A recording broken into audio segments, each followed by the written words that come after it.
You know, in too many organizations, there is one group of people, one department, that feels the whole organization revolves around them, that they're the center of everything.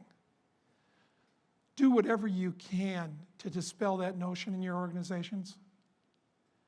I mean, that's what Ed Capodagli did by bringing together the artistic energies and the technical energies of his group as equals. And he said, when technology and art come together, magical things happen. And he said Walt Disney understood this.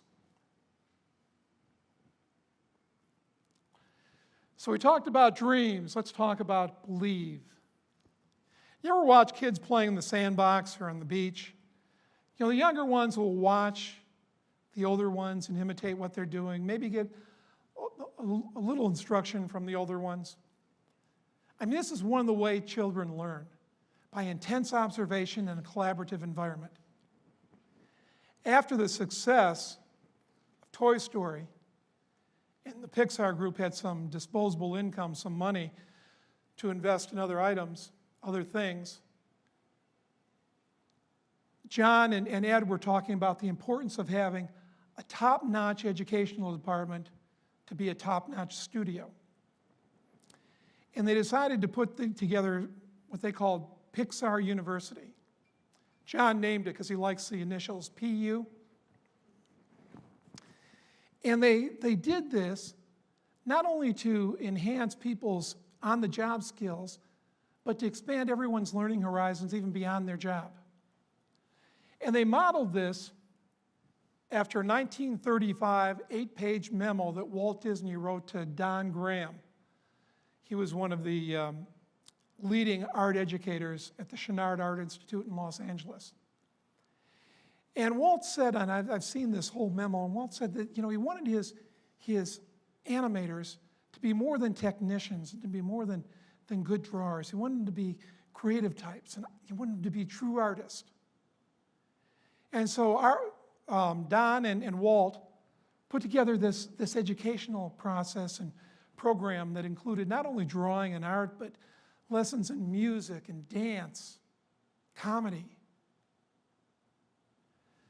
The first dean of Pixar U is Randy Nelson.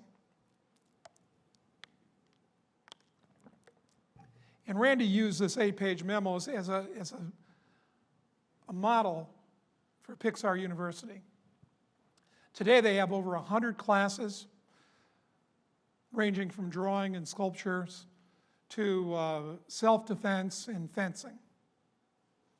And everyone from the person cleaning the parking lot to President Ed Capodagli is encouraged to spend 4 hours a week in class on company time.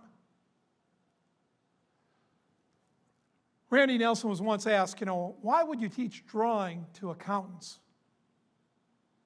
And he said, you know, we're not just teaching them how to draw, we're teaching them how to be more observant. And wouldn't any organization be more productive if everyone was more observant? Sure it would. You know, if any organization could put together computer-generated classes, you know, interactive classes on the computer that you could do alone, you know, at your cubicle or at home, it could be Pixar. I mean, they have some of the best computing minds in the world. But most, if not all, of their classes are done in a collaborative, typical classroom environment. And it's not surprising that the crest of their Pixar University is alienus non detutius. Any Latin students out there? You know what that means? Somebody? Anybody? Alone no longer. So everything they do is in a collaborative environment, which brings us to our next point, their hiring practices. They look for people that network together, that like solving problems together, that work well together. And they look for 4 proficiencies: depth, breadth, communication, and collaboration. And what they mean by depth, they mean is, do you have a mastery in something? You know, it may be something that is job-related, like animation or technology, but it may be something completely different. It may be a hobby that you become a master at. It may be another profession. Randy Nelson, the dean of Pixar University, is a world-class juggler. He's juggled all over the world. And Ed said he'd rather have a world-class juggler in charge of his education department than a mediocre artist or mediocre educator. Secondly is the breadth. People who are interested in a lot of different things. They're interested in learning from you. They're not as interested in telling you what they know, but learning from the other people and learning a wide variety of things. Next is communication, not only excellent verbal and written communications, but listening. Listening is most important to them.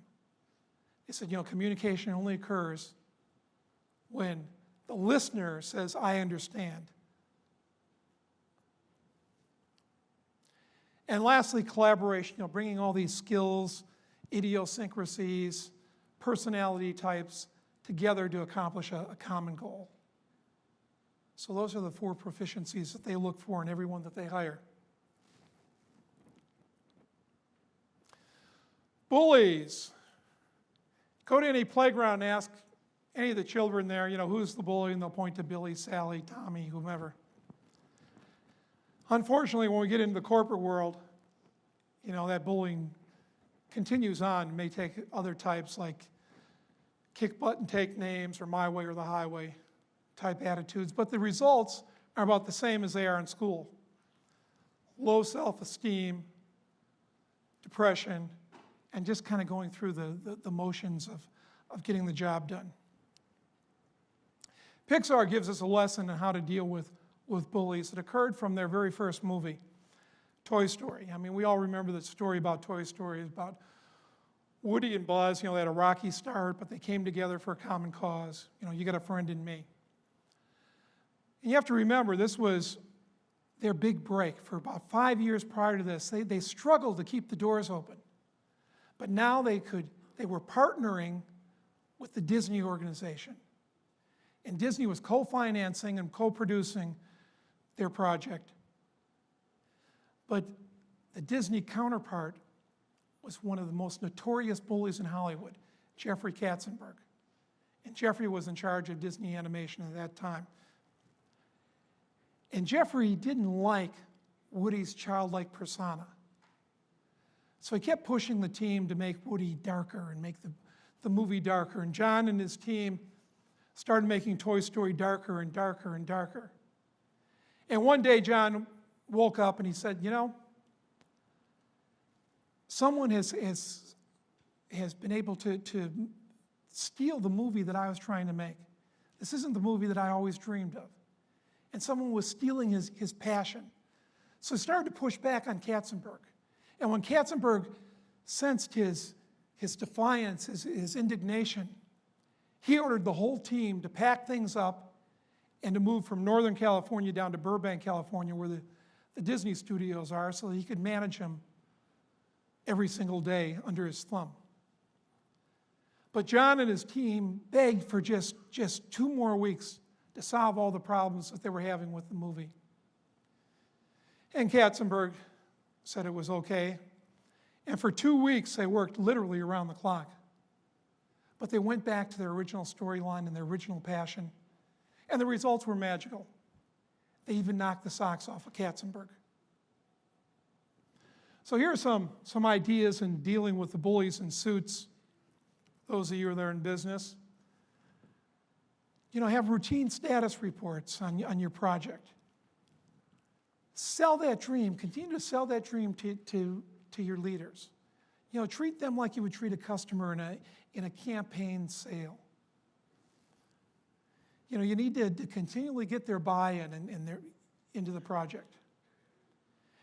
Creative types flourish when they can rally around their values and create something new. And sometimes that requires pushing back on the management and the organization. Now, there are probably those of you in the business world that are saying, well, Bill, that's easy for you to say. You know, you've been in your own business and you have your own company and you haven't been in the job market for 20 plus years. You don't know what it's like out there. Well, that's true. But if you don't do that, if you don't push back, you may be missing at the opportunity of a lifetime with your ideas. Can you imagine what Pixar would be like today if John would have caved in to Katzenberg's demands? I mean, I hazard a guess that they wouldn't be nearly as successful as they are right now. And I would also guess that John and Ed would no longer be with the organization. So whatever you do, whatever you decide, whatever you have to decide, and how hard to push back, do me one favor. Never, ever compromise your values. Just remember, there's no right way to do the wrong thing. So we talked about believe. Let's talk about dare. You ever watch kids trying to learn how to ice skate? You know, little kids, 5 or 6 years old. You know, they're taking little baby steps and they'll fall, you know, after 1 or 2 steps. Then they'll get back up and they'll take maybe 3 or 4 steps and fall, and then 5 or 6 and fall. You know, that's one of the ways that children learn. You know, they try, they fail, they try, they learn, they try again. You know, creativity and curiosity, you know, the very essence of true education, rarely occur without some failure. Randy says that we need to cherish failure. He says it's just the negative space around success. He said that every single Pixar film at some point in production was a failure. And they had to rescue it.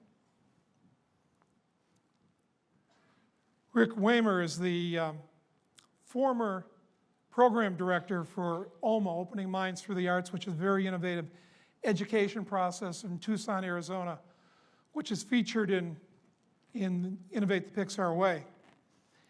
And Rick is not only a world-class educator, Rick is a world-class mime. And Rick has done mime shows all around the world and is highly regarded as a mime. And he says, you know, artistic exploration is about exploration and discovery. And the way Rick puts it, he says it's trying something 1,000,002 times and throwing 1,000,000 of those things away and cherishing and holding on to those 2 nuggets that you've learned about. And those become part of your artistic content. So we need to cherish failure. You know, it captures the imagination. As we said in Leading at the Speed of Change, you need to fail at the speed of change. You need to fail early, try it, try again, and learn from those failures.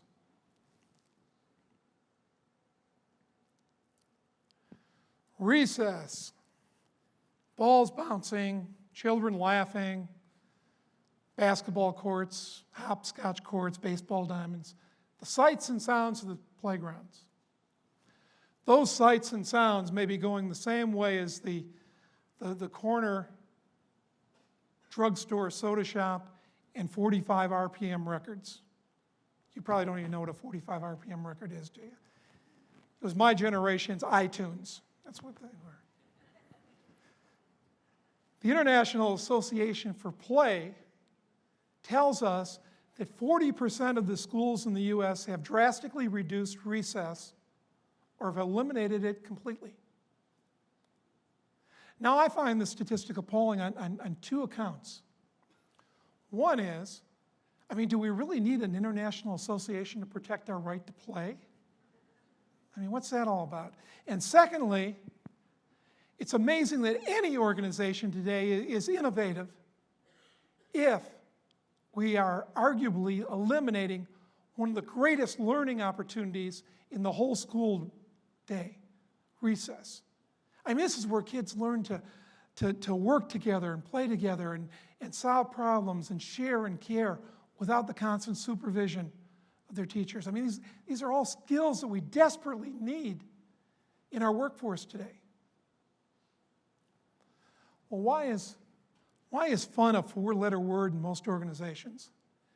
Because most organizations are run by SOPs. It's P as in Peter, P, not B's.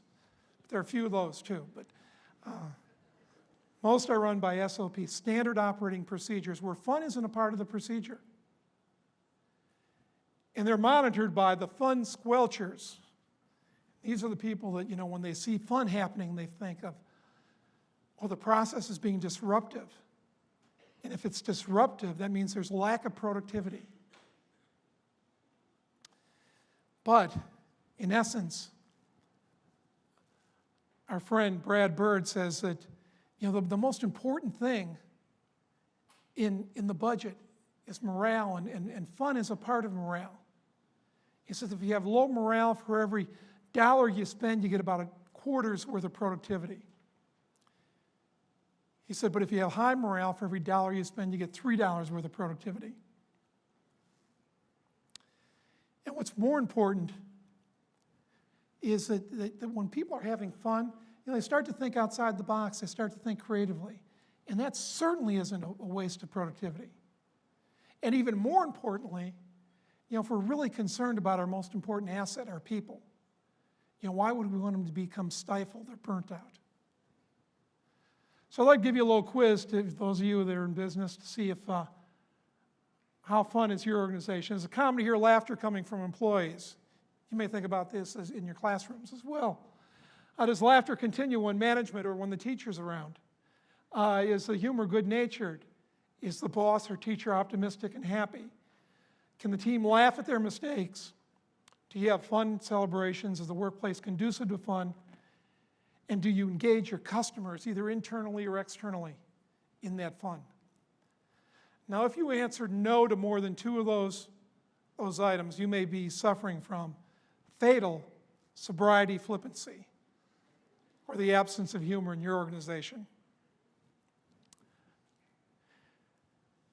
Fun is a function of our attitude. We can come to work or school every day and we can say, oh boy, it's another day.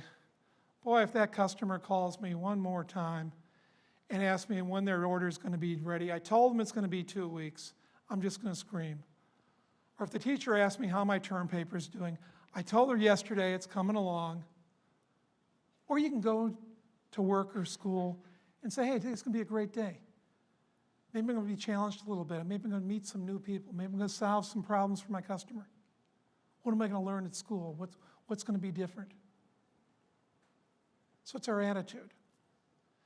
John Lasseter one day brought his son's scooter, much like this, into Pixar and started riding it around and buzzing all of the different departments. Next day, a few other employees brought their kids' scooters in. That weekend, a group of employees went out to the garage sales in the Bay Area and bought scooters. So now they have a whole fleet of scooters. They have scooter races. They have a scooter Grand Prix track. There's scooter champions and such. I am going to, and John said about having fun, he said, we work very hard. He said, but when we also have a lot of fun. He said, the more fun we have, creativity just kind of overflows.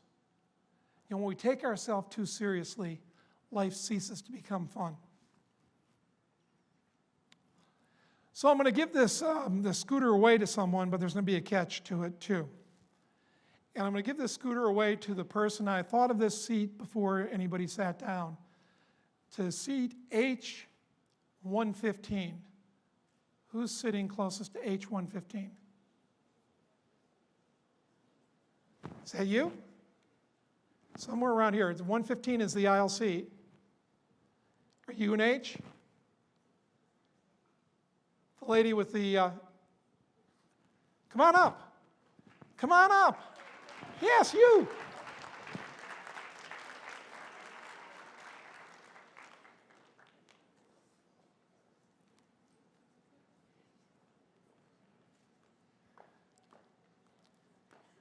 What is your name?